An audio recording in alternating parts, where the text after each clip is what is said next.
వేసవిలో విరివిగా దొరికే ములక్కాడలతో రకరకాల కూరలు, పులుసులు, పప్పులు, కలగలుపు కూరలుగా కూడా వండుకుంటూనే ఉంటాం. అలాంటి లేత ములక్కాడల గుజ్జుతోటి ఈరోజు నిలవ ఉండే పచ్చడి తయారు చేసుకుందామండి. ఒక 8 ములక్కాడలను తీసుకుని శుభ్రంగా కడిగి వాటిని పెద్ద ముక్కలుగా కట్ చేసుకుని ఒక స్టీమింగ్ ప్లేట్లో పెట్టి ఆవిరి మీద ఒక 10 నిమిషాల పాటు ఉడికించుకుందాం. ములక్కాడ తొక్కు పచ్చడి ఆంధ్ర ప్రాంతంలో ప్రసిద్ధి చెందిన రుచికరమైన నిలవ పచ్చడి. ఆవకాయలానే కారం, పులుపు, కొద్దిగా తీపితో కూడి అన్నంలోకి, రోటీల్లోకి చాలా రుచిగా ఉంటుంది. ఇప్పుడు బాగా ఉడికిన ఈ ములక్కాడలని చల్లారడానికి పక్కన ఉంచామండి. చల్లారిపోయినవి కూడాను. ఇప్పుడు మునగ గుజ్జు తీసుకుందాం ఒక స్పూన్ సాయంతో. చాలా ఈజీగా కూడా ఉడికినందుకు మునగ గుజ్జు అంతా వచ్చేస్తుందండి. ఇలా మొత్తం అన్నీ ములక్కాడల గుజ్జు తీసుకొని పక్కన ఉంచుకుందాం.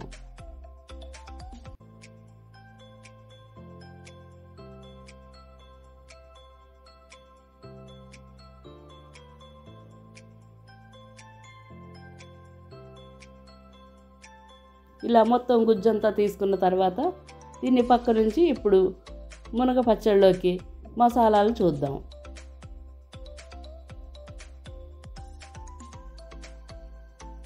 ఒక మందపాటి గిన్నె స్టవ్ మీద పెట్టి వేడైన తర్వాత మీడియం ఫ్లేమ్లో పెట్టుకుని 1 టేబుల్ స్పూన్ మెంతులు వేసి కొద్దిగా రంగు మారి మంచి వాసన వచ్చే వరకు వేయించుకున్న తర్వాత 2 టేబుల్ స్పూన్లు ఆవాలు కూడా వేసి అవి కూడా కొద్దిగా వేగిన తర్వాత ఒక 1/2 స్పూన్ జీలకర్ర వేసుకుని స్టవ్ ఆఫ్ చేసేసుకుందాం. చల్లారిన తర్వాత వీటిని మెత్తటి పౌడర్ చేసి పక్కన పెట్టుకుందామండి. ఇప్పుడు మనం పచ్చడి తయారీకి ఒక వెడల్పాటి పాన్ స్టవ్ మీద పెట్టి దానిలో ఒక 1/2 కప్పు వేరుశనగ నూనె వేసి నూనె బాగా వేడిన తర్వాత 1 టేబుల్ స్పూన్ ఆవాలు తాలింపు వేసుకుని ఆవాలు చిటపట్లాడే వరకు వెయిట్ చేద్దాం. ఆవాలు వేగుతున్నప్పుడు 1 టేబుల్ స్పూన్ మినప్పప్పు, 1 స్పూన్ శనగపప్పు వేసి ఈ పప్పుల్ని కొద్దిసేపు దోరగా వచ్చే వరకు, రంగు మారే వరకు వేయించుకుందాం. ఇలా కొద్దిగా రంగు మారిన దానిలో 2 రెమ్మల కరివేపాకు,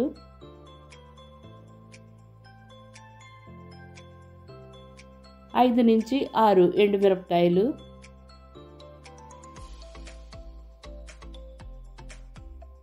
వేసుకుని మినప్పప్పు, ఈ పోపు, తాలింపు అంతా బాగా వేగే వరకు ఫ్రై చేసుకుందాం. మంచి గోల్డెన్ కలర్లోకి వచ్చిందండి. ఇక మాడకుండా ఉండడానికి మనం ఒక నిమ్మకాయ సైజ్ అంత చింతపండుని చిక్కటి గుజ్జుగా తీసుకుని దాన్ని కూడా ఈ నూనెలో వేసుకుందాం. ఒక 2 నిమిషాల పాటు బాగా కలుపుకుందాం. గుజ్జు కూడా దగ్గరగా అవుతున్నప్పుడు దీనిలో ఒక చిన్న బెల్లం ముక్క వేసుకుందామండి. పచ్చడి రుచి చాలా సూపర్గా ఉంటుంది బెల్లం వేసినందుకు. అలానే 1 స్పూన్ పసుపు, రుచికి సరిపడినంత ఉప్పు,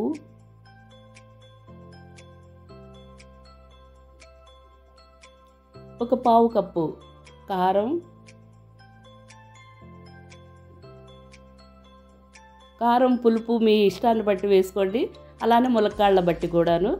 ఇప్పుడు మనం గ్రైండ్ చేసి పెట్టుకున్న ఆవా, మెంతి పొడి వేసుకుని వీటన్నింటినీ కొద్దిసేపు బాగా కలుపుకుందాం. దగ్గరగా అయ్యే వరకు చింతపండు గుజ్జు ఇలా బాగా దగ్గరైన దానిలో మనం మునక్కాడ గుజ్జు అంతా వేసుకుని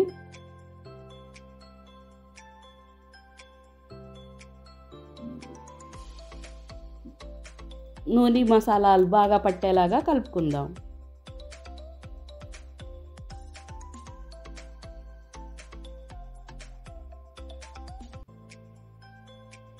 ఒక 3 నిమిషాల పాటు బాగా కలుపుకున్న తర్వాత ఇంకా స్టవ్ ఆఫ్ చేసేసుకుందామండి.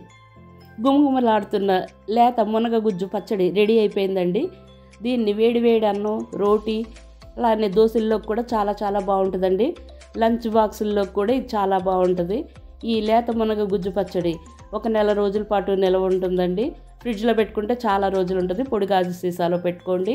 అలానే ఈజీగా చేసుకునే ఈ మునగ పచ్చడి మీకు నచ్చినట్లయితే ఒక లైక్, ఒక కామెంట్ మీ ఫ్రెండ్స్, ఫ్యామిలీ మెంబర్స్కి షేర్ చేయటం మర్చిపోకండి.